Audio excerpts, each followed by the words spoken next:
Want to know why? Ask how. Howard the Humongous. On July 20th, Russia's Foreign Minister Dmitry Lavrov told the Russian news outlets TASS, RAI Novosti, and Sputnik that Russia wants to take the war in the Ukraine much farther than the territories that Russia now controls in the Donbass and Luhansk regions. Russia wants to move south, west, and north to the regions of Zaporizhia, Kherson, and Kharkov. In addition, the Russians have begun shelling cities like Sloviansk, Kramatorsk, and the outskirts of Bakhmut. But while the Western press is focused on Lavrov's expansionist statement, it is missing the big picture, the real expansionist picture. Alexander Dugin is the geopolitical theorist whose ideas Vladimir Putin follows. He has provided a big picture view of the world to the general staff of the Russian military for over 20 years. He has enormous influence on Russia's political elites, and he has become, quote, one of the drafters of the concept of Russian national security, close quote. Dugin says that what he calls the final liberation of Ukraine from Western influence is the start of a total change in the architecture of the entire global world order. That new architecture is one where the United States ceases to be the central player and becomes a minor nation, shuffled to the sidelines and despised. The new architecture is one in which Russia rules. Vladimir Putin told us in December what he wants from the current war. All of the territory that once belonged to the Soviet Union. That territory includes close to 40% of the European landmass. It includes Romania, Poland, Hungary, East Germany, Czechoslovakia, Bulgaria, Albania, Latvia, Lithuania, and Estonia. But that's just the beginning. One of Putin's more rabid spokespeople is former Russian President Dmitry Medvedev, who Putin has often manipulated like a ventriloquist dummy. Medvedev says that Russia wants to dominate the Eurasian continent from Vladivostok in the east, 8,500 miles west, to Lisbon in Portugal. In other words, Medvedev says that Putin wants all of Europe. And Alexander Dugin backs him up. He calls for a Russian empire that extends from Vladivostok on the coast of the Pacific to Dublin on the coast of the Atlantic. Why? It all goes back to Alexander Dugin's grand philosophy called Eurasianism.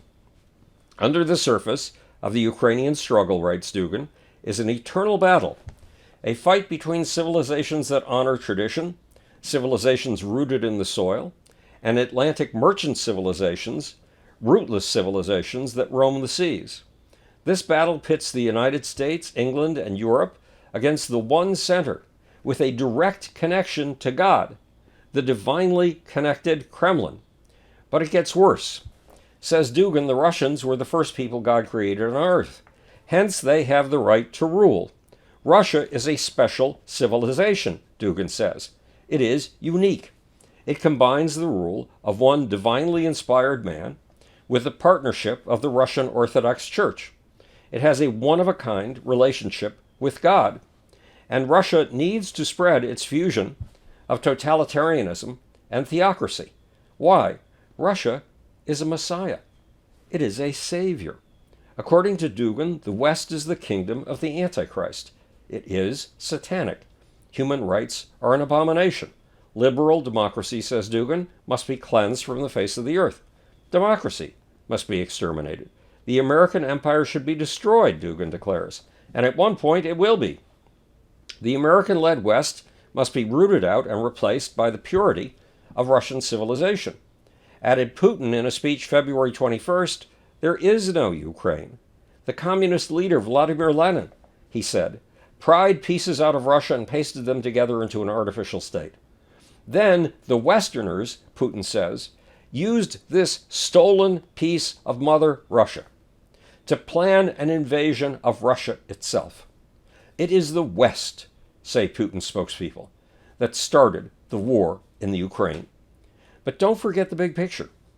In the mind of Alexander Dugin, the Ukrainian war is one tiny speck of a long-running battle between God and Satan. That battle is subtle and often hidden. In the words of Stanford's John B. Dunlop, Dugin advocates a fairly sophisticated program of subversion, destabilization, and disinformation, spearheaded by the Russian special services, supported by a tough, hard-headed use of Russia's gas, oil, and natural resource riches to pressure and bully other countries into bending to Russia's will. The Center for European Policy Analysis calls this chaos as a strategy. Says the CEPA, Russia competes by splintering its opponents' alliances, dividing them internally, and undermining their political systems. But at heart, Russia is waging the world's latest and greatest religious crusade. Ukraine needs Christ, says Dugin, and so we will not leave there. War is one necessary tool of this struggle, as Dugin sees it. War, says Dugin, is the father of things.